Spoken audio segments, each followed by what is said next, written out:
Mais ce que je vais vous demander, c'est que vous le fassiez pour tout le monde, parce que tous les artistes qui vont passer sur scène auront besoin d'autant d'énergie. Alors, juste une question, si je mets André en premier, vous partez direct après ou vous restez? Non. Parce que là, en fait, je vais le mettre à la fin pour être sûr que vous restez. Très bien, mesdames et messieurs, est-ce que vous êtes prêts à démarrer la soirée? Ouais. Est-ce que vous êtes prêts à accueillir le premier? Ouais. Dans ce cas-là, je vous demande de lâcher vos verres et d'accueillir dans un tonnerre d'applaudissements André de Marteau, s'il vous plaît.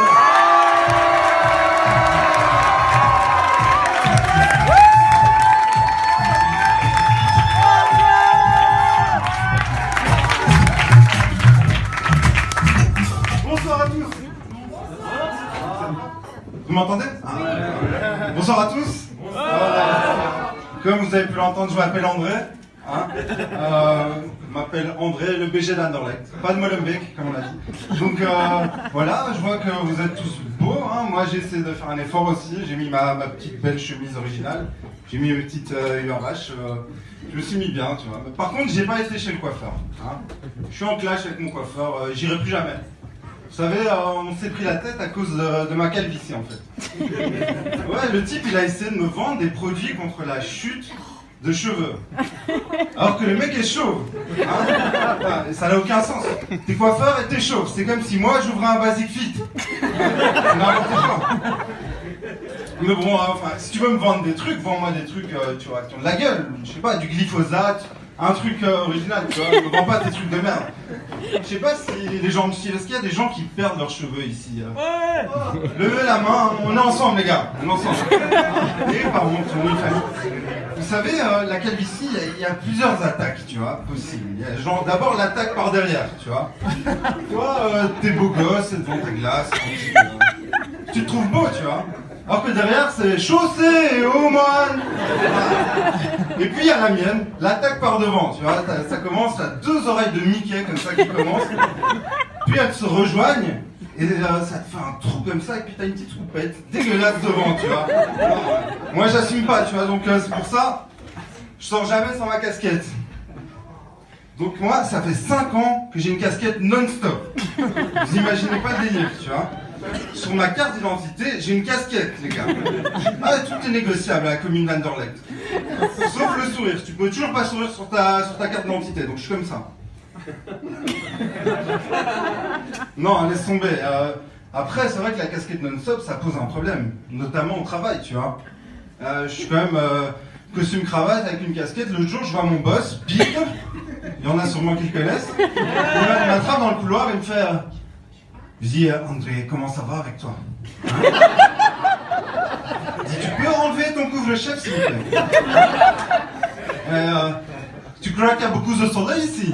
C'est pas le Costa Brava, hein? Il fait peur à tous les clients ici. Mais bon, après, t'as aussi toujours des relous, tu vois, le genre de relous, ils te font... Mais mec, un moment, assume, tu vois, tu rases tout. Mais les gars, vous avez vu ma gueule? Je sais pas. Moi, si je rase tout, je vais pas ressembler à Vin Diesel. Je vais ressembler à la boule dans Fort Boyard.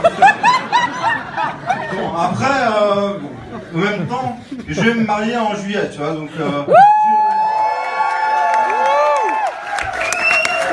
j'ai plus vraiment besoin de pécho. Enfin,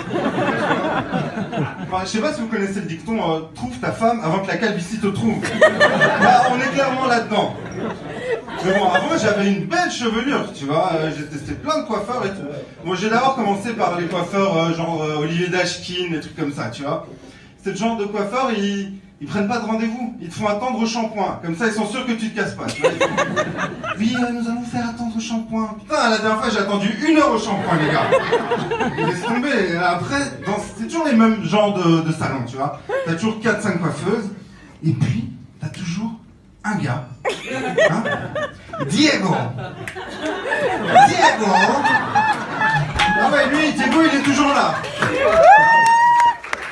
Moi, j'étais pas prêt au début, j'arrive, tu vois, je vais chez lui, je fais « Oui, bonjour, est-ce que vous pouvez me prendre avant 18h s'il vous plaît, parce que je suis pressé ?»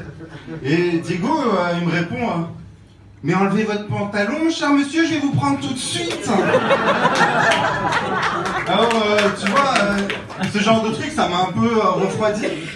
Et les coupes à la Tintin aussi, j'en avais un peu marre, tu vois. Donc j'ai décidé d'aller chez des coiffeurs un peu plus high-tech, genre Tony Guy, tu vois. Je suis arrivé normal, je suis ressorti avec la coupe à Nengolan, tu vois. J'ai une putain de crête, les gars, une putain de crête. Et le pire, c'est que j'ai payé 45 € pour cette coupe, hein. Et 45 € c'est légitime si tu me fais un Picasso, tu vois. Mais là, j'avais l'impression d'avoir un mur sur ma tête. Et moi, j'avais peur de retourner chez moi, tu vois. Ma mère, elle est portugaise. Elle a le sang qui monte vite à la tête, tu vois. Je suis arrivé, j'ai fait un pas. BAM! Caray! Caray, qu'est-ce que t'as fait? T'as fait un moule de merde sur ton tête! Il n'est même pas droit! Qu'est-ce qu'elle a fait? Elle a été chercher le ciment dans la cuisine, elle m'a fait un putain de mur, tu vois. Hein? Allez, ça, c'est un moule, c'est maçonnerie portugaise, c'est bon! Hein? Après, bon, le problème, c'est que j'avais payé 45 € pour rien, tu vois. Alors, je me suis dit, je vais aller tester les coiffeurs marocains à Saint-Guidon, tu vois. C'était 5 € à l'époque. 5 €, c'est parfait, tu vois. C'est mon père, et il m'avait conseillé d'aller chez Toufik. Chez Toufik. Ben, Toufik pour les nordophones. Et alors j'arrive, je fais, tu vois, mes cheveux ils avaient repoussé depuis la crête et j'avais envie de faire des petites mèches, tu vois. Alors j'arrive, je dis, oui, bonjour, ça serait pour un petit balayage, et il me regarde et fait, ah, t'es sûr que t'es pas trompé d'endroit, fou? Je dis, non, écoutez, je veux un balayage, il me fait, ah, laisse, ça va, fou. BAM! Il m'a mis un petit balayage, les gars. Je suis tombé par terre direct, je me relève, je lui dis, excusez-moi, il y a un léger quiproquo. Mais je suis venu pour une coupe à la base, pas pour une prise de judo, tu vois. Et alors il me dit, ah, tu veux une coupe? À l'aise, à l'aise. Et là, il m'assied, tu vois, il me fait une coupe. Qu'est-ce qu'il me fait? Le putain de dégradé, les gars. Mais tout le monde connaît cette coupe, elle est dégueulasse. Moi, c'est mon père qui a commencé avec ça. Il m'avait conseillé d'aller chez Toufik. Et j'aurais dû me méfier parce qu'il revient toujours avec son dégradé. Tu vois, on dirait un vendeur de shit nazi. Je te jure, à la maison, il fait des trucs de fou, tu vois. Il fait, ah, passe-moi la télécommande, un fou. Parce qu'il est liégeois, en fait. Ici, il y a François de Brigade. L'autre fois, il m'appelle, il fait Maroc qualifié, oufté. Ah, je suis sûr qu'il est à la bourse avec les autres, tu vois.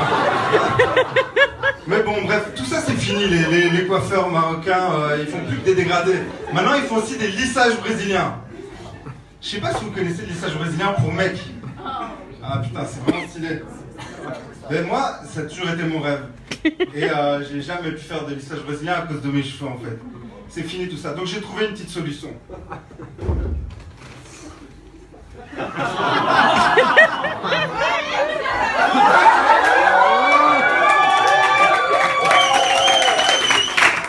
Mesdames et messieurs, lissage congolais. Merci à tous, c'est tout pour moi.